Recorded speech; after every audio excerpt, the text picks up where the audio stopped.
Estoy muy contento de que usted esté otra vez con nosotros, señor obispo, porque sé que le gustará oír nuestra confrontación real entre su civilización y la nuestra. Por supuesto que su ilustrísima apreciará que muchas cosas que vi en ese tiempo eran tan nuevas y exóticas como engañosas para mí, y muchas de las que oí me sonaron como el parlotear de un mono. Pero no prolongaré mi narración repitiendo los errores tan ingenuos que cometí muy seguido en mis primeras impresiones.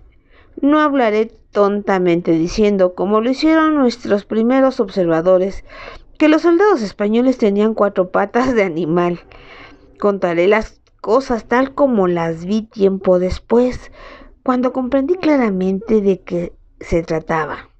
Las cosas que oí se las repetiré como después las pude componer, cuando ya tenía un conocimiento más perfecto de su lenguaje. Como pretendí ser un cargador muy pocas veces y siempre subrepticiamente, pude hacer uso de mi topacio para ver las cosas, pero estas fueron las que vi primero. Como ya nos habían dicho que esperáramos ver, solo había un barco en medio de la bahía que estaba a cierta distancia de la playa, pero, a pesar de eso, era obvio que tenía el tamaño de una buena casa. Sus alas estaban aparentemente plegadas, pues desde la parte alta de su azotea solo sobresalían unos palos muy altos, llenos de cuerdas. Aquí y allá, alrededor de la bahía, otros palos similares sobresalían un poco del agua, en donde los otros barcos habían sido quemados y hundidos. En la playa, los hombres blancos habían erigido 3 señales para conmemorar el lugar en donde por primera vez habían desembarcado. Eran unas cruces muy grandes hechas de una pesada viga de madera que habían sido de uno de los barcos destruidos. Había un palo muy alto en donde tremolaba una inmensa bandera de colores sangre y oro, los colores de España, y otro palo más corto que tenía una bandera más chica, que era la insignia personal de Cortés, y era azul y blanca con una cruz roja en medio.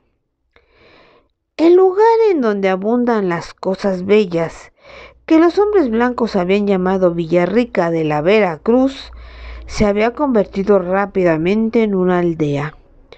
Algunos de los albergues eran solo unos palos que tenían una tela encima, pero otros eran las típicas cabañas costeras hechas con cañas y con tejados de palma, construidas por los visitantes por sus sumisos anfitriones, los Totonaca.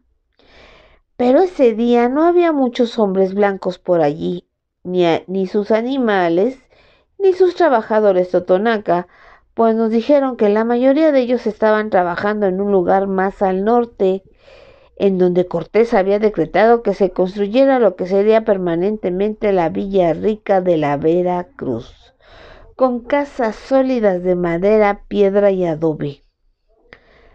La aproximación de nuestra caravana había sido vista, por supuesto, por sus centinelas que fueron a avisar a los españoles, por lo que había un pequeño grupo esperándonos para saludarnos.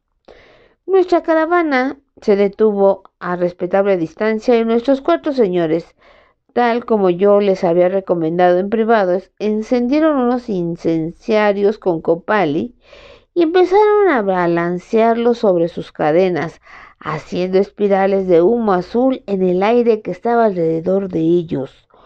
Los hombres blancos creyeron entonces y por mucho tiempo después, y creo que hasta este día, según tengo entendido, que el balancear este humo perfumado era nuestra manera tradicional de saludar a los extranjeros distinguidos.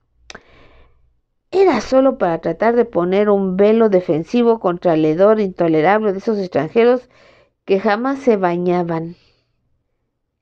2 de los hombres se adelantaron a encontrar a nuestros señores y estimo que los dos andaban alrededor de los 35. Iban bien vestidos con lo que ahora sé que eran sombreros de terciopelo, capotes, justillos de manga larga, calzones abombados de merino, con largas y ceñidas botas de cuero. Uno de los hombres era más alto que yo, ancho de espaldas, musculoso y de una apariencia extraordinaria, pues tenía abundante cabello dorado y su barba era igual y flameaban a la luz del sol. Sus ojos eran azules y muy brillantes, y aunque tenía la piel pálida, sus facciones eran fuertes. Los Totonaca le habían puesto el nombre de su dios Tezcatlipoca por su parecido con él en cuanto al color. Nosotros los recién llegados, naturalmente que lo consideramos el jefe de los hombres blancos, pero pronto supimos que era el segundo en mando y que su nombre era Pedro de Alvarado. El otro hombre era más corto de estatura y mucho menos impresionante. Tenía las piernas zambas y el pecho raquítico como la proa de una canoa. Su piel se veía todavía más blanca que la de los otros, pues tenía el pelo y la barba negros. Sus ojos eran tan descoloridos, fríos y distantes como un cielo invernal cubierto de nubes grises. Esa persona tan poco impresionante era, según nos dijo pomposamente, el capitán Hernán Cortés de Medellín de Extremadura, más recientemente en Santiago de Cuba, y venía de representación de la Alta Majestad Don Carlos el Emperador del Santo Imperio Romano y rey de España. En aquel tiempo, como ya les he dicho, nosotros entendimos muy poco de esa introducción y título tan largo, a pesar de que nos fue repetido en Shu y en náhuatl por dos intérpretes que habían venido caminando poco atrás de Cortés y Alvarado. Uno de ellos era un hombre picado de viruelas, vestido como usualmente lo hacían sus soldados, de bajo rango. El otro era una mujer joven de nuestra propia raza, vestida con la blusa y la falda amarillas de las doncellas, pero su pelo era de un color no natural, rojo parduzco, casi tan llamativo como el de Alvarado. De todas las mujeres nativas que les regalaron a los españoles, primero por el Tabascop de Cupilco y más recientemente por Patzinca de los Totonaca, esa era la más admirada por los soldados españoles, porque tenía el pelo rojo, y ellos decían, como las putas de Santiago de Cuba. Aunque yo luego reconocí que su pelo estaba teñido con el jugo de las semillas de achotl, como también pude reconocer a ambos, el hombre y a la muchacha. Él era Jerónimo de Aguilar, aquel que había sido un huésped muy desagradable de los Shu hace 8 años. Antes de llegar a Cupilco y luego a estas tierras, Cortés había pasado por Tijó y habiendo encontrado a ese hombre lo había rescatado. Guerrero, el compañero náufrago de Aguilar, después de haber contagiado a toda la nación maya con esas pequeñas viruelas, había muerto de esa misma enfermedad. La muchacha de pelo rojo, que para entonces tenía 23 años de edad, seguía siendo pequeña, bonita. Era la esclava Sema Linali, a quien había conocido en Coatzacoalcos en mi camino hacia Tijó 8 años atrás. Cuando Cortés habló en español, fue Aguilar quien tradujo sus palabras al difícil Shu que él había aprendido durante su cautividad y fue Sema Linali quien las tradujo a nuestro náhuatl, y cuando nuestros señores emisarios hablaron, el proceso se invirtió. No me tomó mucho tiempo el darme cuenta de que las palabras de ambos, los dignatarios mexica y los españoles, muy a menudo eran traducidas imperfectamente, y no siempre porque los intérpretes se vieran embrollados en ese sistema de 3 lenguas. Sin embargo, no dije nada y ninguno de los dos intérpretes se dio cuenta de que yo estaba entre los cargadores y yo deseaba que no se dieran cuenta, por lo menos por un tiempo. Estuve presente cuando los señores mexica presentaron ceremoniosamente los regalos que les había mandado Moctezuma. Un brillo de avaricia iluminó los ojos opacos de Cortés conforme cada cargador posaba su carga y desenvolvía su contenido. los grandes batintines de oro y plata, los artículos trabajados en pluma, gemas y joyas. Cortés dijo a Alvarado: llamad al lapidario de Flandes. Y pronto se les unió otro hombre blanco que evidentemente había llegado con los españoles con el solo propósito de evaluar los tesoros que pudieran encontrar en esas tierras. Sea lo que sea Flandes, el caso es que él hablaba español y aunque sus palabras no fueron traducidas para nosotros, pude pescar el sentido de casi todas. Él dijo que el oro y la plata eran de gran valor, lo mismo que las perlas, los ópalos y las turquesas. Las esmeraldas, los jacintos, los topacios y amatizas, dijo, eran todavía más valiosos, pero por encima de todo las esmeraldas, aunque él hubiera preferido que estuvieran cortadas en facetas y no talladas como flores, animales y demás en miniatura. Él sugirió que los mantos y penachos de pluma podrían ser valiosos como curiosidad para algunos museos. Muchas de las piedras de jade laboriosamente trabajadas las hizo a un lado desdeñosamente, aunque Semalinali trató de explicarle que por su aspecto religioso debían ser los regalos más respetados. El lapidario la miró, se encogió de hombros y le dijo a Cortés: no son como el jade Catay, ni siquiera como el jade falso. Solo son piedrecillas talladas en serpentina verde, capitán, que difícilmente valdrán un poco más que nuestras cuentas de vidrio. Entonces yo no sabía lo que era el vidrio y todavía no sé lo que es el jade Catay, pero siempre he sabido que nuestras piedras de jade solo poseían un valor ritual.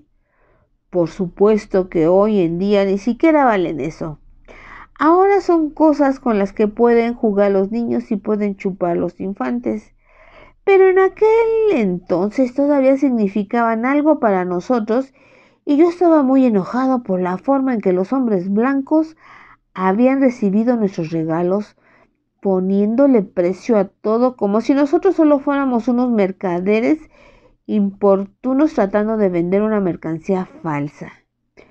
Y lo que más me molestó y causó pena fue que aunque los españoles taneramente evaluaron todo lo que les dimos, ni siquiera supieron apreciar esas obras de arte, sino que solo las consideraron de valor por el simple metal, pues quitaron todas las gemas de las montaduras de oro y plata y las pusieron en unos sacos, mientras que las montaduras filigranas de oro y plata fueron rotas y aplastadas dentro de unas vasijas de piedra y luego estas fueran puestas sobre un fuego muy caliente, ya que para avivar ese fuego tenían un extraño invento de cuero que al oprimirlo echaba mucho aire y así derritieron todo el metal. Mientras tanto, el lapidario y sus ayudantes cavaron unas depresiones muy pequeñas en el área húmeda de la playa y sobre ellas dejaron caer el metal derretido hasta que éste se enfrió y endureció. Así es que eso fue todo lo que quedó del tesoro que les dimos. Aún esos enormes discos bellos e irreemplazables que le habían servido a Moctezuma como Valentín se convirtieron en barritas de oro y plata que no contenían ninguna belleza, sino que parecían pequeños adobes. Mientras mis compañeros hacían sus tareas señoriles, yo pasé los siguientes días yendo y viniendo entre la masa de soldados comunes. Los conté a ellos y a sus armas, también a sus caballos y sabuesos amarrados, y otras de sus pertenencias, aunque no podía adivinar para qué servían. Cosas como unas bolas muy pesadas de metal que tenían almacenadas y unas sillas de cuero curvas y muy extrañas. Tuve el cuidado de no atraer su atención al verme vagar ocioso. Como todos los demás hombres totonaca a quienes los españoles habían forzado a trabajar, yo siempre iba cargado con algo, como una tabla de madera o alguna otra cosa para que pareciera que la estaba llevando a algún lado. ya que había un constante tráfico de soldados españoles y cargadores totonaca entre el campamento de la Veracruz al pueblo que se estaba levantando de la Veracruz, y como los españoles clamaban, como lo siguen haciendo hasta ahora, que no les podían hacer entender a esos malditos indios que se hicieran a un lado. Yo anduve desapercibido como una simple hoja de caña que se extiende a lo largo de la costa. Cualquier cosa que cargara no interfería para que pudiera utilizar mi topacio sobrepticiamente y hacer notas de las cosas y personas que conté y rápidamente describirlas con palabras pintadas. Lo único que hubiera deseado es haber podido cargar un incenciario en lugar de las otras cosas. Cuando estaba entre los españoles, pero debo conceder que estos no olían tan mal como recordaba a los otros, aunque todavía no demostraba ninguna inclinación por limpiarse y tomar baños de vapor, por lo menos al final de un día duro de trabajo se desnudaban mostrando su piel espantosamente blanca y quedándose solo con su sucia ropa interior, se metían vadeando en el mar. Me di cuenta de que ninguno de ellos sabía nadar, pero chapoteaban lo suficiente como para que se les cayera el sudor que habían acumulado durante el día. No crean que eso hacía que olieran a flores, sobre todo porque luego se volvían a poner sus ropas rancias y llenas de costras, pero por lo menos no olían tan mal como su fétido aliento de buitre. Mientras vagaba de un lado a otro, pasé varias noches lo mismo en el campamento que en el pueblo de la Veracruz, manteniendo mis oídos y ojos bien abiertos, aunque rara vez pude escuchar algo que realmente me sirviera como información, pues los soldados la mayor parte del tiempo se la pasaban hablando y gruñendo acerca de esas indias lampiñas, que no tenían ni sus horquillas ni sus sobacos llenos de cómodo vello como sus mujeres allende el mar. Y así yo volví a comprender el español y mejoré mis conocimientos en esa lengua. También fui muy cauto para que ninguno de los soldados me oyera cuando estaba repitiendo para mí mismo sus palabras y sus frases. Para prevenir que no me fueran a coger con esa impostura, tampoco conversé con ninguno de los totonaca, así es que no pude preguntar a nadie acerca de unas cosas curiosas que había visto repetidamente y que me causaban mucha perplejidad. A lo largo de la costa y especialmente en la ciudad capital de Zempoala, hay muchas pirámides erigidas a Tezcatlipoca y a otros dioses. Incluso hay una que no es cuadrada, sino como una torre redonda, cuyas terrazas van disminuyendo de tamaño al ascender, y esta está dedicada al dios del viento Etjal. Esta pirámide había sido construida así para que pudiera soplar su aliento libremente, sin que éste tuviera que hacer ángulo en los rincones. Cada una de las pirámides de los totonaca tenía un templo en la cumbre, pero todos esos templos habían sido cambiados en una forma sorprendente. Ninguno de ellos contenía ya una estatua de Tezcatlipoca o Etjal o cualquier otro dios. A todos se les había raspado y limpiado la sangre coagulada que acumulada en ella. A todos se les había dado por dentro una capa de agua de cal, y en todos ellos solo había una rígida cruz de madera y una simple y pequeña figurita, también de madera aunque tallada en una forma muy burda.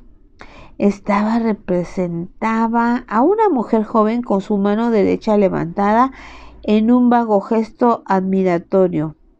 Su cabello estaba pintado de negro sin ningún matiz, su vestido era un azul suave y sus ojos del mismo color, su piel blanca rosada como la de los españoles, pero lo más singular de todo era que llevaba una corona circular dorada, que era tan grande para ella que no podía sostenerse sobre su cabeza, sino que estaba atada en la parte de atrás de su pelo. Estaba claro para mí que aunque los españoles no buscaron ni provocaron una batalla con los totonaca, los habían amenazado con bravatas y espantado, como para que ese pueblo reemplazara a todos sus antiguos dioses tan poderosos por una simple mujer pálida y plácida.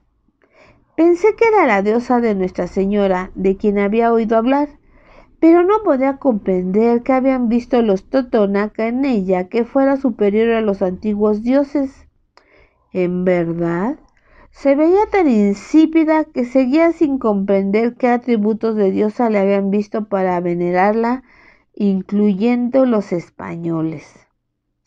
Pero un día, mis vagabundeos me llevaron a una barraca cubierta de hierba, un poco tierra adentro, que estaba llena de totonacas que parados escuchaban con evidente estupidez la arenga de uno de los sacerdotes españoles que habían venido con los soldados.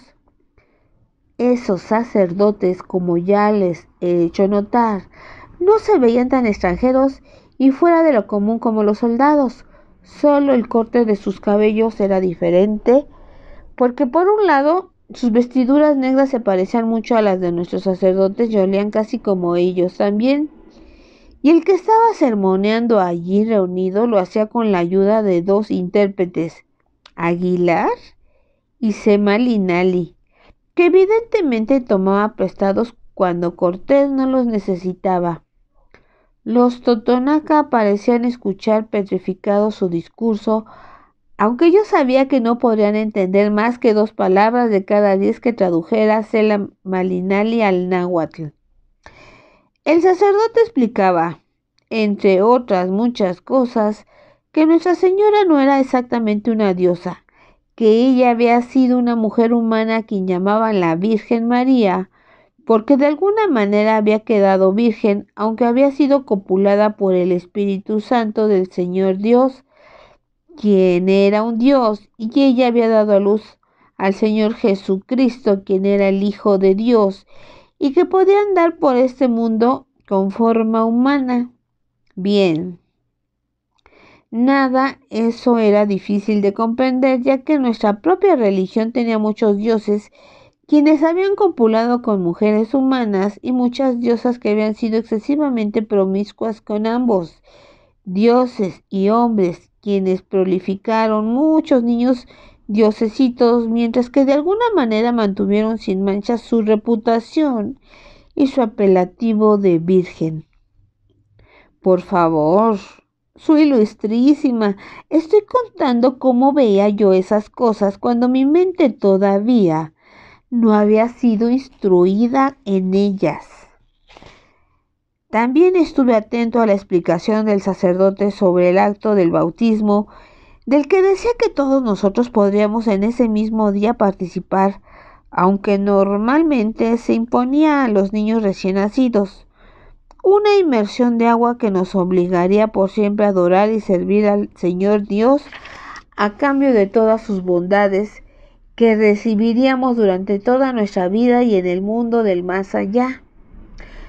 No pude ver mucha diferencia entre eso y las creencias y prácticas de la mayoría de nuestros pueblos, aunque la inmersión se hacía con diferentes dioses puestos en la mente. Por supuesto que el sacerdote no trató en ese discurso de explicarnos todos los detalles de la fe cristiana, con todas sus complicaciones y contradicciones. Y aunque yo era el que mejor podía entender las palabras en español, en Shu y en náhuatl, aún yo me equivoqué en la comprensión y en el pensamiento de esas cosas. Por ejemplo, como el sacerdote habló muy familiarmente de la Virgen María, y como yo ya había visto sus estatus con piel pálida y ojos azules, pensé que Nuestra Señora era una mujer española que quizás muy pronto cruzaría el océano para visitarnos en persona y que tal vez trajera con ella a su niñito Jesús. También pensé que el sacerdote estaba hablando de un compatriota suyo cuando dijo que ese día era el día de San Juan de Damasco y que todos nosotros seríamos honrados cuando se nos diera el nombre por ese santo al ser bautizados. Después de eso, él y sus intérpretes llamaron a todos aquellos que desearan abrazar el cristianismo para que se arrodillaran, y prácticamente casi todos los totonaca presentes lo hicieron, aunque como era natural ninguna de esa gente lerda tenía idea de lo que pasaba, y quizás hasta pensaron que estaban allí para ser sacrificados ritualmente. Solo unos cuantos viejos y algunos niñitos se fueron. Los viejos, si es que entendieron algo, probablemente no vieron ningún beneficio en cargarse con otro dios para lo que les quedaba de vida. Y los niños probablemente deseaban disfrutar de otro tipo de juegos. Aunque el mar no estaba muy lejos, el sacerdote no llevó a toda esa gente allí para una inmersión ceremonial, sino que simplemente caminó entre las filas de los totonaca arrodillados, rociándoles agua como una varita que llevaba en una mano y con la otra dándoles a probar algo. Yo observé, y cuando ninguno de los bautizados cayó muerto o presentó algún otro efecto horroroso, decidí quedarme y compartirlo yo también, ya que aparentemente no me haría ningún daño y quizá me pudiera dar alguna ventaja desconocida en mis futuros tratos con los hombres blancos. Así es que recibí unas cuantas gotas de agua en mi cabeza y tomé un poco de sal de la palma de la mano del sacerdote, aunque no era más que sal común y corriente, y algunas palabras que él murmuró sobre mí y que ahora sé que es latín, su lenguaje religioso. Para concluir, el sacerdote cantó sobre todos nosotros un pequeño discurso en latín y nos dijo que de acuerdo a eso todos los hombres nos llamaríamos Juan Damasceno y todas las mujeres Juana Damascena, y de esta manera la ceremonia se acabó. Por lo que puedo recordar, ese fue el primer hombre nuevo que adquirí después del ojo orinador, y el último nombre que he adquirido es este día. Me atrevería a decir que es un nombre mejor que el de ojo orinador, pero debo confesar que muy rara vez he pensado en mí mismo como Juan Damasceno. Sin embargo, supongo que el nombre vivirá más que yo porque he sido inscrito con él en todos los rollos de registro y otros papeles oficiales del gobierno de esta Nueva España. Y probablemente el último registro de todos sin duda dirá que Juan Damasceno murió. Durante una de las conferencias secretas que por la noche tenía con los señores Mexica en la casa de tela colgante que había sido erigida como morada para ellos, me dijeron: Moctezuma se ha estado preguntando mucho si estos hombres blancos pudieran ser dioses o los toltecas convertidos en dioses, así es que decidimos hacer una prueba. Nosotros le ofrecimos un sacrificio a su guía, el hombre Cortés, matar para él un Xochimiqui, quizás a alguno de los señores de los totonaca para que estuviera disponible, pero se sintió muy insultado ante nuestra sugestión y él dijo: Vosotros sabéis muy bien que el benevolente Quetzalcóatl nunca pidió o permitió sacrificios humanos para él. ¿Por qué habré de permitirlo yo? Así es que ahora nosotros no sabemos qué pensar. ¿Cómo podría saber este forastero todo lo relacionado con la serpiente emplumada? A menos que...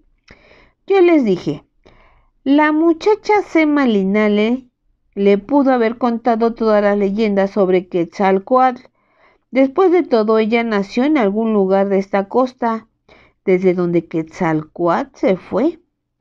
Por favor, Mixín, no la llame por su nombre común, dijo uno de los señores pareciendo muy nervioso. Ella insiste mucho en que se le llame Malintzin. Yo le dije, divertido, se ha elevado mucho desde la primera vez que la conocí en un mercado de esclavos. No, dijo mi compañero, ella era noble antes de ser esclava. Era la hija del señor y la señora de Cuatlicamac.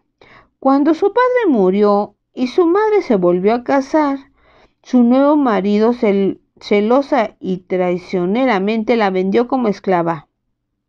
¿En verdad? Dije secamente. Que su imaginación ha mejorado mucho desde la primera vez que la encontré. Pero claro que ella me dijo que haría cualquier cosa para realizar sus ambiciones. Les sugiero a todos ustedes que estén en guardia de las palabras que hablen y que estén al alcance de los oídos de la señora Malinali. Creo que fue al siguiente día cuando Cortés dispuso para los señores una demostración de sus armas maravillosas y de las proezas militares que sus hombres podían hacer. Por supuesto que yo estuve presente entre la multitud de nuestros cargadores y de los Totonaca que también se reunieron para observar. Esos plebeyos quedaron despavoridos por lo que vieron. Jadeaban a intervalos y murmuraban, ¡ay!, llamando a los dioses muy seguido. Los emisarios mexica mantuvieron sus caras impasibles, como si no tuvieran que ser muy impresionados, y yo estaba muy ocupado memorizando los diversos eventos para poder lanzar alguna exclamación. No obstante, tanto los señores como yo varias veces brincamos ante el repentino estruendo, tan sorprendidos como cualquiera de los plebeyos. Cortés mandó construir una burda casita hecha de madera, con algunos de los tablones que quedaron de los barcos, tan lejos sobre la playa que apenas era visible desde donde estábamos nosotros. Sobre la playa, enfrente de nosotros, mandó acomodar uno de sus tubos pesados de metal amarillo que eran portados sobre grandes ruedas. No llamaré a las cosas por sus nombres adecuadamente.